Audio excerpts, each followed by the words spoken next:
Jadi my opinion ya tentang Pak Purbaya ya. Satu unik, dua cowboy. Tapi kita butuh yang seperti itu buat perbankan. Kalau dia bisa menyalurkan, ini ada tambahan bumbu dapurnya gitu. Nah ini pertanyaannya adalah good or bad buat bank, pasti kan gitu kan. Nah buat mereka ujung-ujungnya jadi beli nggak nih? Beli nggak nih? Beli nggak nih BMRI? Sama lah berarti kalau misalkan kayak sekarang 2025 ke 2032, 7 years, 12x. Ya. Kalau lu percaya dengan proyeknya, dan kalau misalnya asumsi lu bisa exit di pucuk. Ya, gitu. Lu kalau misalnya kayak IPO kayak gini, apakah lu mempertimbangkan market rumor? Ya, jadi balik lagi kalau misalkan dilihat dari sudut fundamental, ya jelek. Ya kita nggak bisa akui, kita nggak bisa pungkiri. Ya kalau dilihat dari sisi fundamentalnya jelek. Ya tadi revenue belum ada, historicalnya dia rugi, segala macam, ya kan. Terus kemudian ya misalkan kalau dilihat dari induk usahanya juga 3 tahun terakhir lagi rugi, ya kan. Jadi sebenarnya kalau dilihat fundamental, ya nggak bagus, ya kan. Terus ditambah lagi dengan penggunaan dana IPO-nya buat bayar utang. Tapi ini sebenarnya masih mending, Bro, karena ada emiten lain yang lebih kasar sih. Kayak gimana tuh? Contoh ekstrimnya gimana ya? IPO buat bayar dividen pemegang saham lama. Nah, kalau gue lihat ini kayaknya enggak. Gitu. Nah, yang lebih ekstrimnya itu IPO, tapi uangnya itu adalah dipakai buat bayar dividen pemegang saham lama. Itu kan lebih ekstrim lagi, Bro. Kalau ini masih oke lah, ya udahlah bayar utang. Berarti kan. Gue tahu lagi yang mana ini maksudnya. Apakah kita sebut? Nah, jadi apa mana gue jadi lupa. Ya ini tapi contohnya dibandingin yang lain yang lebih parah, lebih kasar. Yes. Nah, tapi balik lagi kalau gue lihat ini enggak lah ya gitu. Dan apa namanya ya kita lihatnya memang kalau IPO Mas ini nggak bisa lihat hanya dari fundamental aja karena ya pasti nggak masuk lah dilihat dari angle manapun nggak masuk. Ya berarti balik lagi nih kalau teman-teman di sini adalah percaya dengan emas ya berarti belinya adalah beli masa depan dan beli ya pemegang saham atau orang-orang di belakangnya gitu. Ya, jadi kalau misalnya kalian mau nembak gede, ya kan mau serok hajar gede dengan ekspektasi, ini bukan gue yang ngomong, misalnya assume, dan kalau misalnya kalian, soalnya gue tau ada 2 kubu, ada yang berasumsi, cuman bakal dapat 1%, gitu kan, jadi siap serok, gitu kan. Nah, kalau misalnya kalian mau masukin gede dengan asumsi 1%, kalian tinggal print muka-muka orang ini, mereka berdoa, gitu. Soalnya nggak ada cara lain buat lihat valuasinya. Iya. Soalnya kalau valuasi sebenarnya gue ada bikin juga kok. Oke, gimana? Nah, jadi sebenarnya tadi ya kalau bicara mengenai valuasi, gue ada minta tim gue untuk bikin future cash flow-nya seperti apa. Itu menarik sebenarnya, tapi mungkin gue nggak bisa tampilin karena takut misleading dan ya takut disalah persepsikan. Jadi mungkin ya kita pakai yang basic-basic dulu lah ya, yaitu dengan menggunakan price to book value. Nah, jadi hitungannya sebenarnya kalau dengan asumsi harga terendah dan harga tertinggi ini kemarin gue bikin sebelum muncul harga 2.880, yaitu di 3,16 sampai 5,3. Berarti kalau misalkan sekarang harga terbentuk 2880 berarti kurang lebih ya 10% dari 5,3 ya berarti 4,8 lah berarti ininya ya PBV-nya ya. Nah, ya paling kita kalau secara relative valuation let's say misalkan kita bandingin dengan kompetitor ya kan. Nah, misalkan dengan Archie sekitar 4,6 ya, kemudian BRMS 3,6 ya, kemudian PSAB 2,8. Jadi sebenarnya kalau dilihat dari segi PBV-nya ya comparable lah. Kita nggak bisa bilang yang mahal banget ya, tapi juga nggak bisa bilang murah banget karena memang timingnya juga pas sih. Jadi gue lihat kayak harga emas lagi tinggi-tingginya, orang juga lagi hype, ya harga saham semua lagi pada terbang, ya wajar lah kalau mereka menargetkan IPO dengan valuasi yang ya cukup premium gitu di 4,8 kali PBV gitu. Cuman balik lagi nih, ketika misalkan kita belinya adalah ekspektasi masa depan, ya angkanya akan jauh di bawah 4,8. Iya. Sebenarnya gue rasa kita bakal lebih komplit kalau misalnya kita ngomongin tentang IPO emas ini, kalau misalnya kita juga ngomongin parent company-nya, itu MDKA gitu kan. Cuman nanti gue pengen bahas tentang MDKA. Cuman gue pengen nanya dulu deh, soalnya kan kita kemarin baru mengalami sebuah gejolak yang lumayan, terutama gara-gara reshuffle, especially reshuffle-nya itu Menteri Keuangan. Di mana kita udah ada Ibu Sri Mulyani kan Menteri Keuangan sebelumnya itu udah lama ya. Jadi yang namanya perubahan orang pasti bergejolak gitu kan. Pendapat lu tentang Bapak Menteri Keuangan yang baru seperti apa? Gue dengar ya. Mudah-mudahan nggak salah jawab. Oke. Mungkin kalau itu gue tanya gini. Pendapat lu di hari pertama. Dan juga aku rasa semua udah pada tahu lah. Dan juga anaknya. jangan kita nggak bahas aja. Skip. Oke, jadi my opinion ya tentang Pak Purbaya ya. Satu, unik, dua, cowboy, tapi kita butuh yang seperti itu. Maksud gue gini, ya kita memang di tengah Bu Sri Mulyani dengan high profile-nya beliau ya, udah bukan CV-nya udah bukan nasional lagi lah, internasional lah segala macam. Itu kita udah banyak banget perubahan, udah banyak banget kemajuan lah di eranya Bu Sri Mulyani. Cuman memang nggak bisa dipungkiri in the last few years ya agak stuck.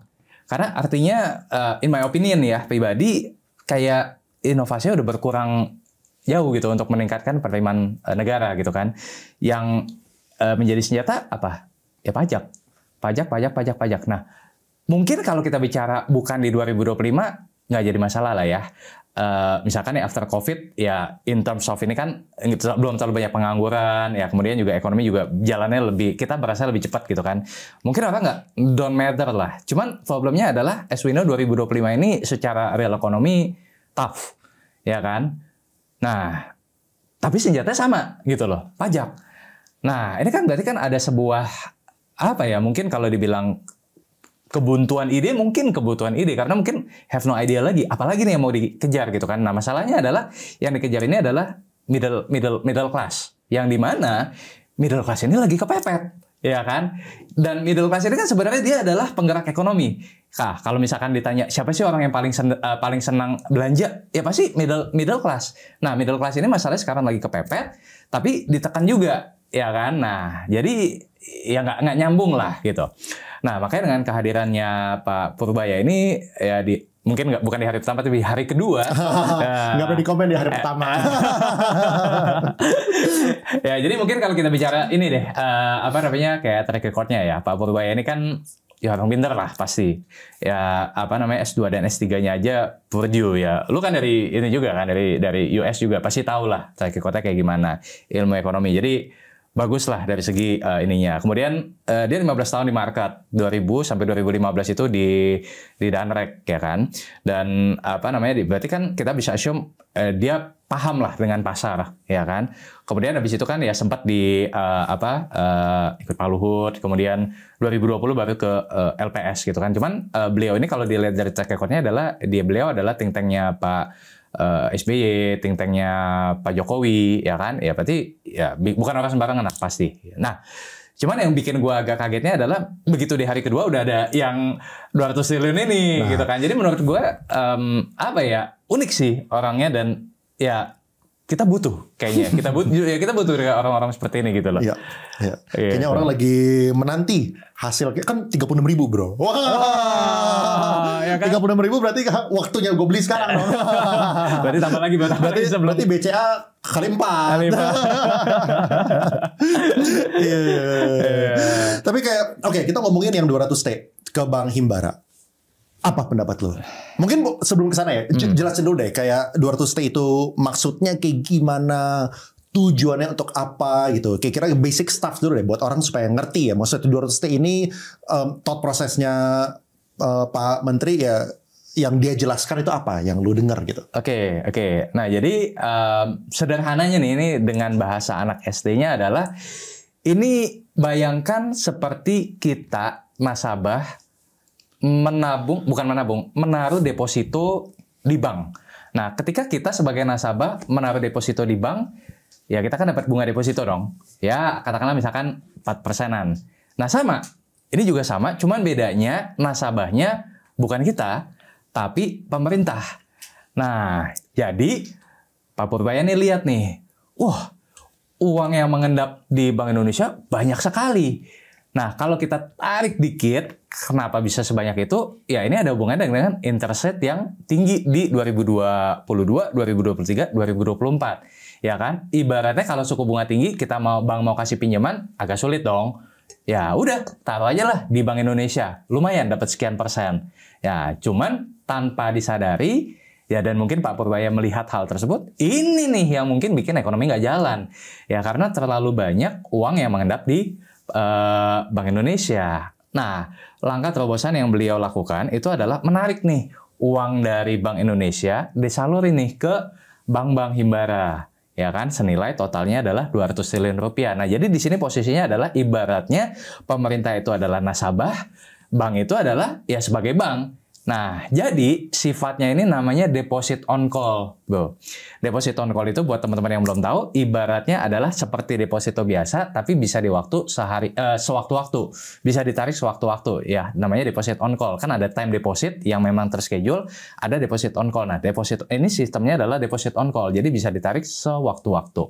Nah, in return pemerintah dapat 4%. Nah, bank jadi ada PR tambahan. Gitu loh. Nah, PR tambahannya apa? Ya, PR tambahannya berarti adalah ya dia harus menyalurkan, let's say misalkan kalau 3 bank ya, BRI, BNI, Mandiri itu dapat 55, 55, 55, ya kan?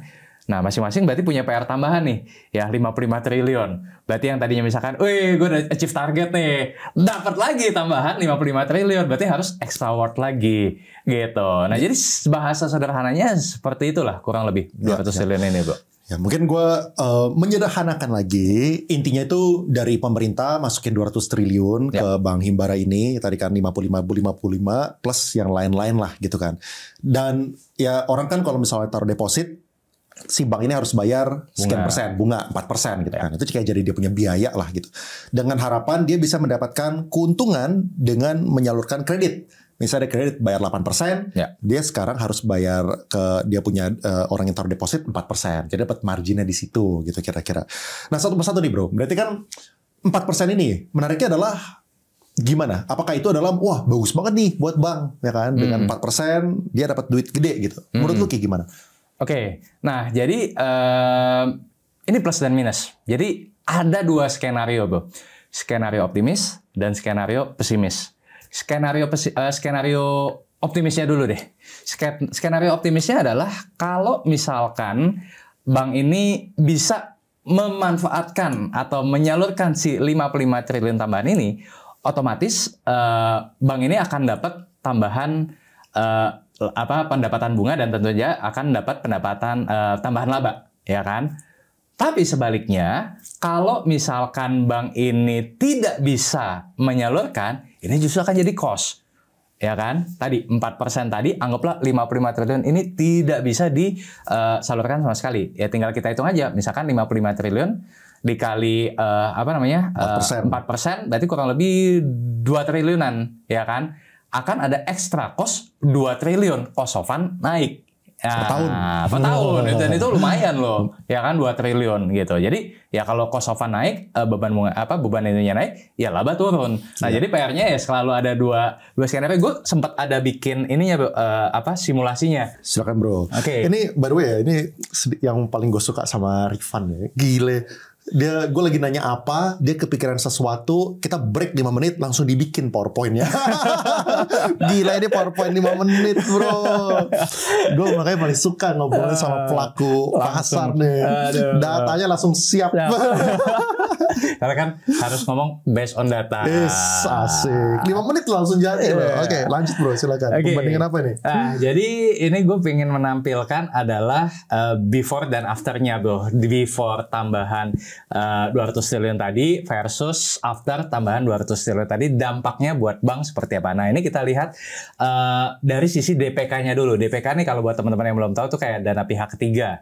Dana pihak ketiga itu kan ada ada tabungan, giro, deposito, ya kan. Nah, jadi bacanya gini. Contoh nih, misalkan BRI sekarang punya 1.457 triliun rupiah deposit dana pihak ketiga nih, ya.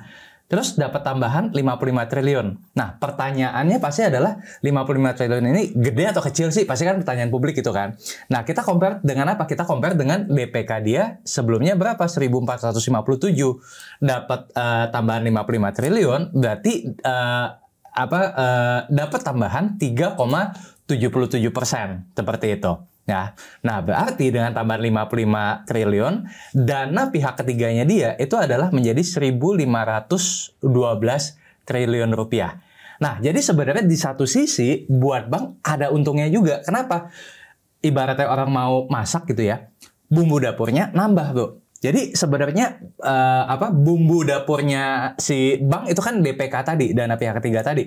Ini nambah. Ya kan, kalau bisa dimaksimalin lebih bagus gitu kan. Nah, interestnya tadi yang gue bilang dia harus bayar ke pemerintah adalah 4%, ya kan, atau senilai 2,2 triliun rupiah. Nah, di sini kalau kita lihat sama ya antara BRI, Bank Mandiri sama Bank BNI sama-sama dapat 55 triliun rupiah. Nah, ini teman-teman tinggal lihat aja nih. Nah, yang mungkin yang agak beratnya itu kalau gue lihat nih, itu adalah si BNI. Kenapa? BNI dengan tambahan 55 triliun, ya, artinya DPK-nya dia itu 6,25%. Nah, jadi ibaratnya dia harus extra work lah, gitu. Nah, kemudian BTN juga lumayan berat nih. Kalau kita lihat ya, dari dia punya DPK sebelumnya 401 triliun, dia dapat tambahannya 25 triliun, anyway. Cuman sama nih 6,24% tambahan dana pihak ketiganya ya. Kemudian BRIS 328 triliun dapat tambahan 10 triliun ya, berarti tambah 3,05 triliun rupiah seperti itu. Nah, jadi ini message yang pengen gue sampaikan di slide ini adalah sebenarnya ada sisi positifnya nih buat perbankan kalau dia bisa menyalurkan, ini ada tambahan bumbu dapurnya gitu. Nah, ini pertanyaannya adalah good or bad buat bank, pasti kan gitu kan. Nah, buat mereka ujung-ujungnya jadi beli nggak nih? Beli nggak nih? Beli nggak nih BMRI, Nah, BBNI? ini makanya thought prosesnya nih, Ya, kita oke. belajar dulu ya. Nah, jadi kalau misalkan nih BRI ya dengan tadi nih DPK atau dana pihak ketiganya jadi 1.512, kita compare dulu nih. Tadi kan baru dana yang dimiliki oleh bank nih, 1.512 triliun BRI.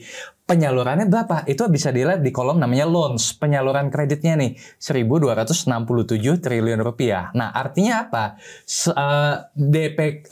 LDR atau loan to deposit ratio. Jadi ini adalah rasio yang membandingkan antara si DPK tadi dengan penyaluran kreditnya. Itu 86,97%. Dengan tambahan 55 triliun ini turun jadi 83,8% ya kalau tidak disalurkan. Bank Mandiri juga sama ya. Dari 93,9% loan to deposit ratio-nya jadi 90,49%. Dan lain-lainnya, teman-teman bisa lihat di sini. BNI dari 86,71 jadi 81,6, BTN dari 81,7 jadi 76,9, BRIS dari 88,9 jadi 86,2, ya secara total dari 88,8 jadi 85,03 gitu. Nah, mungkin apa ya, kalau gue lihat secara umum ya, yang cukup berat tadi adalah si BNI dan juga BTN karena dapat 6%. Dan di sisi lain kalau lo lihat nih, LDR dia jadi lebih jeblok dibandingkan dengan yang lain nih. Ya, BNI dia jadi 81, BTN jadi 76,9. Ini kalau di rapor merah, bro. Jadi artinya wah, berarti penyaluran kreditnya nggak maksimal nih. Ya, banyak uang nganggur yang akhirnya jadi cost gitu kan. Nah, yang ketolong siapa? Yang ketolong itu adalah si Mandiri nih, paling ketolong. Ya, kenapa? Dia sebelum ada tambahan 55 triliun ini, ya, LDR-nya itu udah 93,9%. Artinya udah hampir mentok nih, bro. Nah, dia dapat tambahan 55 triliun ini, harusnya mereka happy. Kenapa? Ya karena jadi ada napas nih, ada ruang untuk dia genjot lagi kreditnya seperti itu. Jadi kurang lebih ini adalah gambaran ininya. Nah, tadi gue bilang skenarionya adalah skenario positif dan skenario negatif. Nah, skenario positifnya adalah kita asumsi nih, misalkan BRI, Mandiri, BNI, BTN, BRIS ini semuanya bisa menyalurkan 200 triliun ini. Ya, untungnya apa? Ada tambahan pendapatan. Nah, tambahan pendapatannya seberapa besar? Nah, ini kita lihat ya. Nah, ini kalau di sebelah kanan, ini adalah 7M 2025. Ini adalah interest income dia di sampai dengan bulan ke-7. Dan di sebelah kanannya ini annualized, maksudnya adalah kalau disetahunkan. Jadi proyeksi sampai dengan akhir tahun berapa? Contoh nih, misalkan BRI interest income-nya kalau disetahunkan itu adalah 164 triliun rupiah. Nah, pertanyaannya dengan tambahan 55 triliun tadi, ada tambahan berapa dari sisi interest income-nya, pendapatannya? Ada tambahan pendapatan 6,47 triliun rupiah. Yang dimana 164 ditambah 6 kurang lebih 170 triliun rupiah. Nah, demikian pula dengan Bank Mandiri akan naik dari 120 triliun menjadi 125 triliun and etc. Ya. Nah, itu kalau dari segi top line-nya. Nah, bagaimana dengan bottom line-nya? Kalau dari segi bottom line-nya dengan asumsi ceteris paribus ya. Jadi artinya nggak ada hal-hal di luar yang aneh-aneh. Juga ada tambahan laba bersih, Bro. Nah, ini kita lihat dari dia punya NPM, Net Profit Margin. Contoh nih, BRI Net Profit Marginnya 25,9%. Ya. Berarti kan dia punya net profit itu 42,47 triliun jika disetahunkan. Ya, dengan tambahan 55 triliun tadi kalau dimaksimalkan ya dengan NPM yang sama, asumsinya dia bisa dapat 1,7 triliun tambahan. Ya. Jadi atau estimasi labanya itu menjadi 44,14 triliun. Lumayan nambah 1,7 T. BMRI ada tambahan 1,6 T, BNI 1,5 T, BTN 220 miliar dan BRIS 220 miliar. Nah, jadi kalau diterjemahkan ke dalam keuntungan perbankan dengan asumsi semua 200 triliun ini terserap, ya yang dapat tambahan paling besar ya BRI in terms of number ya, yaitu 1,68 triliun rupiah. Kedua Bank Mandiri 1,65 triliun rupiah seperti itu. Ini full dengan asumsi mereka bisa mengalokasikan duitnya dengan baik, menyalurkannya dengan tidak terlalu agresif, masih tetap prudent juga. Asteriknya banyak ya tadi ya. Banyak banget. Jadi ini potensi ya, potensi laba. Tapi gue suka dengan thought process ini sih. Jadi semuanya based on data.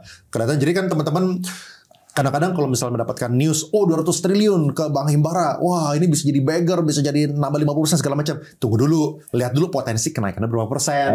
Yang lebih realistis itu kayak gini. Ini kalau misalnya kita ngomongin fundamental ya gitu. Bener. Jadi bahwa ada spike kenaikan ya make sense, cuman kenaikannya pun juga terukur di sini gitu sebenarnya. Jadi kayak kita tahu worst case skenario-nya adalah kalau 200 triliun tadi tidak tersalurkan sama sekali, dia ada tambahan cost 2,2 triliun. Tapi kalau dia bisa menyalurkan semua misalkan 55 triliun tadi BRI, Mandiri, Bank BNI, ya dia ada tambahan sekitar 1,6 triliun rupiah, kurang lebih seperti itu. Ya, sebenarnya ada beberapa hal yang menarik di sini ya. Kayak pertama, mereka ngasih bunganya, mereka dari pemerintah minta bunganya itu 4%. Sedangkan LPS itu 3,75. Curang mereka. Di atas LPS mereka mintanya. Ya kan, kalau misalnya kepentok LPS kan 375. Ya, tapi mereka ya nggak mungkin taruh 2 miliar per nasabah per bank anyway kan. Jadi udah lah ini kan pentok. Makanya kan Pak Purbaya kan orang LPS. Orang LPS pasti ada alasan lah dia taruh kayak gitu. Terus kedua kayak gini sih, kayak apakah menurut lu ya distribusi yang 55 dan tadi sekian yang lainnya itu adalah distribusi yang fair dengan kayak gini. Soalnya kan ada beberapa bank juga mungkin kita lihat ada kesulitan untuk menyalurkan kan. So the whole point of this adalah untuk supaya orang-orang di masyarakat itu bisa mendapatkan kredit. Tujuannya kan untuk itu kan. Menurut lu kayak gimana dengan kayak gini? Apakah ada yang gue nggak tahu sih lu bela yang menyuarakan atau enggak ya? Apakah ada yang lu lebih doubtful ini bisa menyalurkan semuanya dan ada yang lu lebih optimis kah gitu? Oke. Nah, gue mungkin untuk menjawab pertanyaan tersebut, gue akan balik lagi ke loan to deposit ratio ini, Bro, gitu. Nah, jadi gini, kalau ditanya apakah 55 triliun ini fair atau tidak, in my opinion nih, ya ini balik lagi subjektif ya. It's a bit unfair, unfortunately. Seharusnya seperti apa? Seharusnya ya kalau mau adalah berdasarkan tambahannya berapa persen gitu loh. Jadi contoh misalkan gini nih, DPK ya. Si BRI 1.457 triliun, dia dapat tambahan 55 triliun. Berarti kan tambahannya 3,77%. Harusnya nih kalau mau fair, ya semua sama 3,77%. Tapi ini agak nggak fair buat BNI. Berarti kan dapat PR-nya 2 kali lipatnya dibandingkan dengan BRI, ya kan? BTN dapat dapat PR 2 kali lipatnya dibanding BRI sama BNI. Itu satu kalau kita lihat dari sudut pandang dana pihak ketiganya, ya kan? Harusnya kan kalau misalkan fair, ya semua sama nih, misalkan 4%. Ya udah, berarti sama nih, gue dapat tambahan 4%, lo dapat tambahan 4%, yang lain dapat tambahan 4%, kita sama-sama fair gitu kan. Itu satu, cuman itu pun nggak ideal. Kenapa? Karena kondisi di BRI, Mandiri, BNI juga beda tuh. Nah, gue masuk ke poin yang berikutnya. contoh nih, misalkan kayak Bank Mandiri, ya mungkin dia dapat 3,7% tadi tambahannya, dan dengan posisi LDR dia sekarang udah mentok atas, happy banget, ya kan? Oh, gue bisa nih, ya kan? Cuma kalau let's say misalkan buat yang BTN deh, ya 81,7%, even dia dapat lebih kecil ya, cuma 25 triliun. Menurut gua itu juga kurang fair sebenarnya. Kenapa? Dia punya LDR jadi jeblok ya 76,9 gitu kan. Nah, jadi artinya dia harus ekstra bekerja lebih keras lagi gitu kan. Tanpa 25T ini mereka juga masih punya banyak bantalan gitu sebenarnya. Bener ya kan. Terus mungkin kalau kita bicara agak sedikit kualitatif, BRI ya as we know tahun ini kan pencadangan CKPN-nya juga besar ya kan. Nah, ini jadi agak sedikit kontradiktif dengan strateginya si Bank BRI. Yang BRI yang tahun ini dia lebih konservatif, dia pengen beres-beresin CKPN, dapat tambahan 55 triliun lagi gitu kan. Nah, jadi sebenarnya agak kurang fair ya, cuman mungkin ya gue nggak tahu ya 55 triliun ini ada perhitungan apa atau ya udah yang penting angka cantik gitu 55 triliun dikasih aja. Gue nggak tahu, kita bukan di pemerintah kan gitu. Tapi intinya sih ya gue lihat harusnya bisa lebih fair lah dilihat dari deposit ratio-nya ataupun dilihat dari DPK-nya dia sebelumnya berapa. Gue tahu bro, teman-teman di BTN lagi tepuk tangan semua nih. Ya bagus. Mereka lagi, kita suka dengan Rifan. Menurut lu kayak gimana bro? Ini kan ada beberapa gebrakan lainnya ya. Misalnya kemarin ada yang 16 triliun tuh buat 8 stimulus whatever kan, yang buat PPh 21 ditanggung pemerintah, uang saku buat 20.000 anak magang yang fresh grad gitu. Lalu 7 triliun buat beras. Kalau misalnya itu pendapat lu kayak gimana? Oke, yang kemarin ya, yang 8 plus. Ya, literally baru kemarin lah. Ya, baru kemarin. Itu jujur gue belum terlalu mendalami sih poin demi poinnya apa. Jadi mungkin gue cuman kasih short answer-nya aja kali ya, Bro ya. Ya, short answer ya harusnya bagus. Kalau misalkan dieksekusi secara optimal, ya akan mendorong pertumbuhan ekonomi juga, ya kan. Cuman kalau gue lihat ya yang akan lebih mendorong harusnya sih program yang ini sih jika dieksekusi secara proper ya gitu, karena nilainya lebih gede setahu gue nih. Kalau yang 18 itu 16T kan ya, berarti kan berapa persennya 200 triliun gitu loh. Nah, kalau ini kan peruntukannya adalah untuk untuk kredit kan. Nah, cuman ada yang menarik juga sih Bu. Kemarin gak tau lu pernah udah lihat belum, maksudnya ada video kan atau mungkin ada statementnya. Kalau misalkan bank bingung mau dipakai buat apa, kita sudah memberikan guidance berupa program-program pemerintah. Itu sebenarnya pesannya ambigu loh menurut gue. Jadi kalau gue ngeliat ya. Kayak gimana tuh?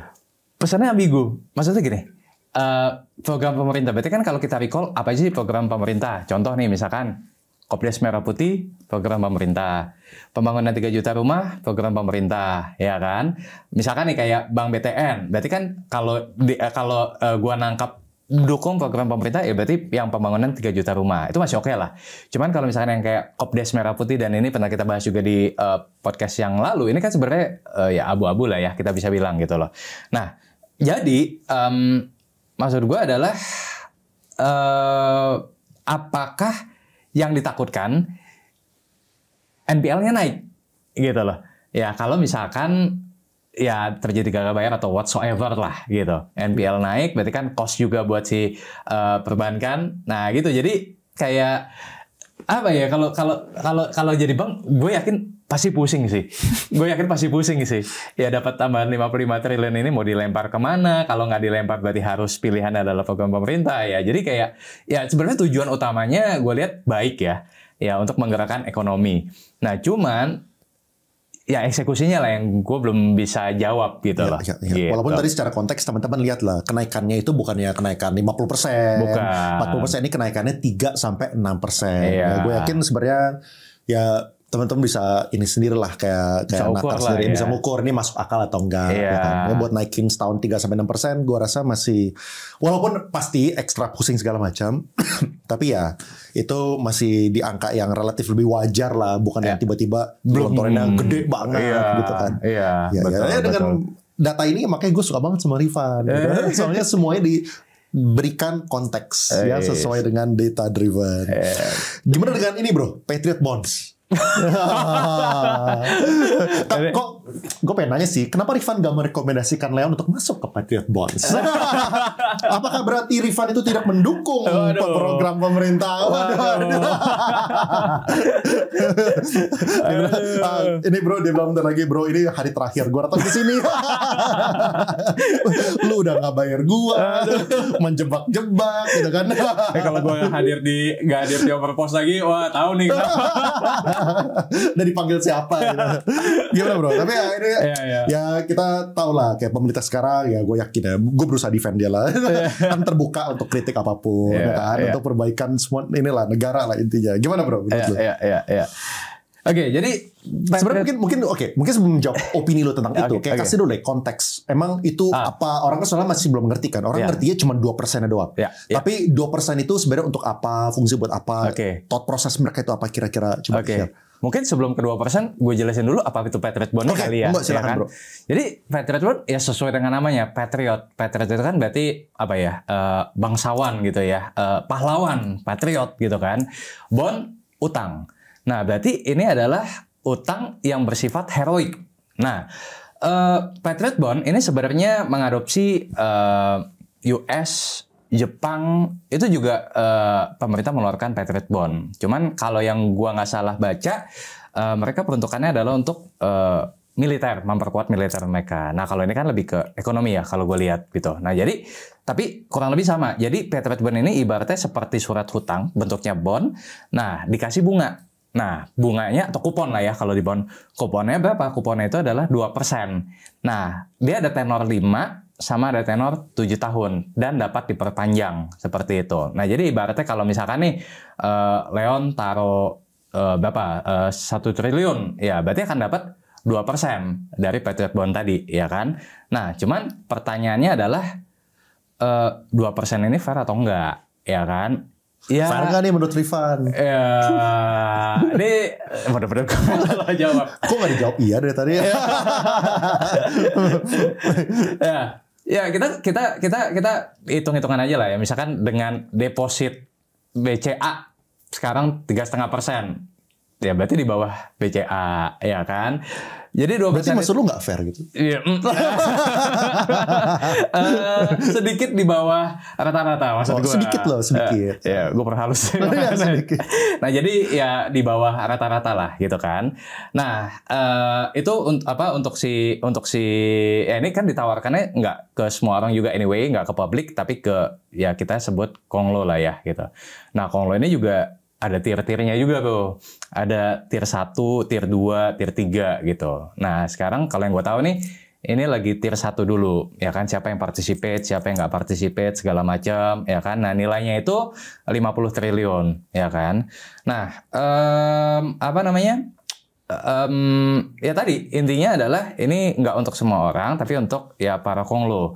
Nah, 50 triliun ini berarti kalau misalkan dibandingkan dengan 200 triliun, ya berarti seperempatnya lah gitu. Big enough, cuman ya tetap lebih besar yang 200 triliun tadi gitu.